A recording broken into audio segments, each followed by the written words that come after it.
What's up guys, it's Key here, and today I am going to be giving you guys the highlights of the PlayStation 5 reveal.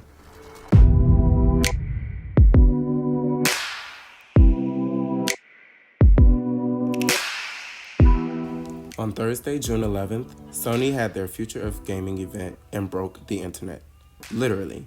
On my Twitter, the trend section was covered in PlayStation-related phrases and game announcements. So today I will be diving into some of the highlights of the PlayStation Future of Gaming event.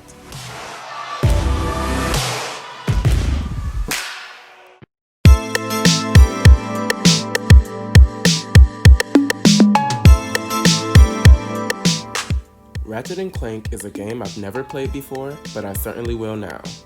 Insomniac Studios has developed a game that shows one of the first, if not the first, representation of the PlayStation 5's exclusive SSD technology being utilized in game design. In this extended gameplay presentation, Ratchet & Clank are shown warping through dimensions via rifts, almost instantaneously. There are no loading screens, just transitions from one massive world to the next.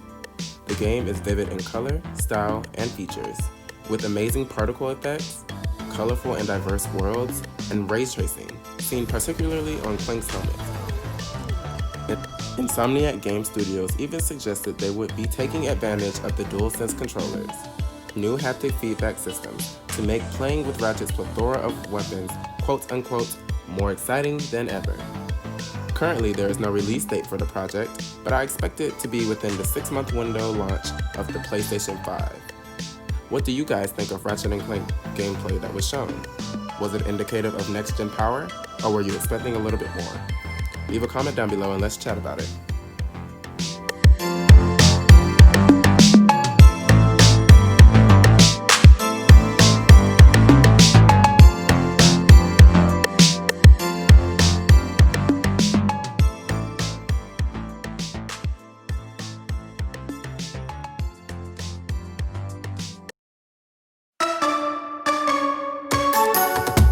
Undoubtedly, one of the biggest surprises of the Future of Gaming event was the announcement of Marvel's Spider-Man Miles Morales. No one saw this coming, and I personally wasn't expecting any Spider-Man content till at least next year. And boy am I glad to finally have a main black character as a superhero in a AAA video game. The representation is everything I need in such hard times. The game still looks amazing in quality, and if you haven't watched the trailer in 4K, you should, because the live stream did this game no justice whatsoever. Unfortunately, however, this is supposed to be an addition to the original game, an expansion if you will, which is reportedly being enhanced for the PS5. Do any of you guys remember that Spider-Man demo that leaked a while ago, comparing the speeds of fast travel on PS5 versus PS4? I hope we see those same speeds in the game when it comes to PlayStation 5 this holiday.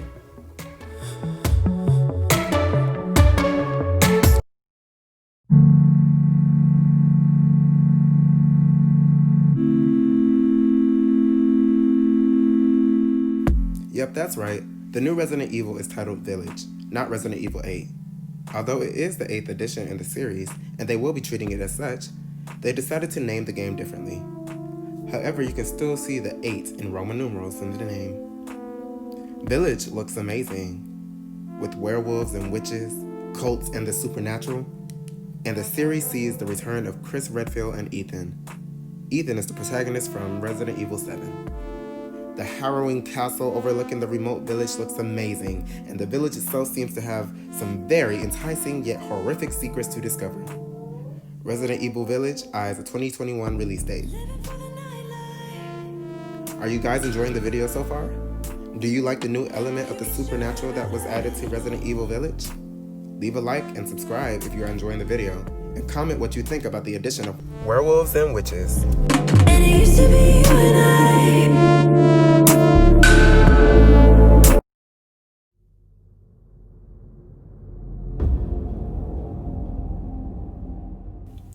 Guerrilla Games has been working on its next title in the Horizon trilogy for some years now. Originally slated for release on the PS4, development for Horizon Forbidden West has been pushed to the PlayStation 5 to fully utilize the monstrous SSD.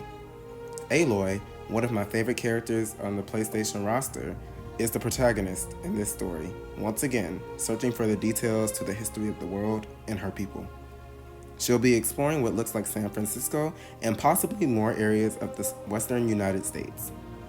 The trailer hints that there are additional enemy factions and robotic dinosaurs to combat, but I'm sure Aloy's arsenal of weapons and abilities will be a force to reckon with.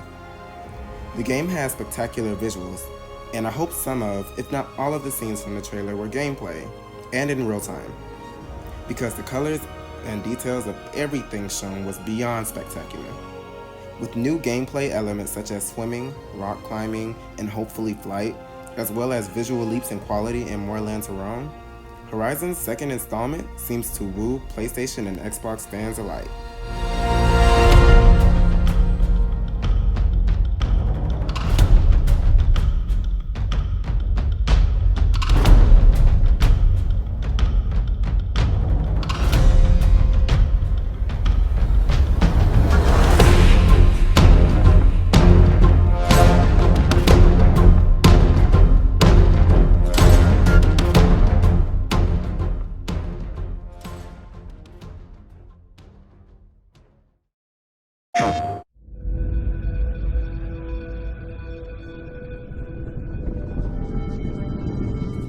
There is not one, but two consoles that Sony announced at their Future of Gaming event.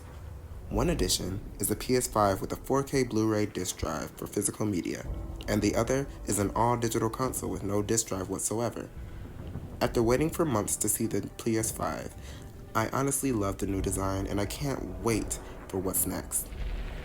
While the new PS5 is a far cry from a typical console design visually, I highly appreciate the uniqueness in design both inside and out. A giant inverted Oreo, the PS5 complements the new DualSense controller quite well. The console will stand vertically like the Series X, but it also can lay horizontally. The PlayStation 5 is surrounded with a contrasted white shell and adorned with curves. The intersection of the PS5 is a glossy black, with blue lighting between the white shells and the black midsection ventilation area. The front of both consoles have one USB-A and one USB-C port, but nothing is known about the back of the console so far. When comparing both consoles, the digital edition possibly has the most appealing look to it, being that it is more symmetrical than the PS5 with the disc drive, but I personally love them both. These new systems come with an array of available accessories, such as the DualSense charging station, which will charge up to 2 controllers at once via a port at the bottom of the controller. There's a new wireless headset called Pulse 3D, offering support for 3D audio, and it sports dual noise cancelling microphones.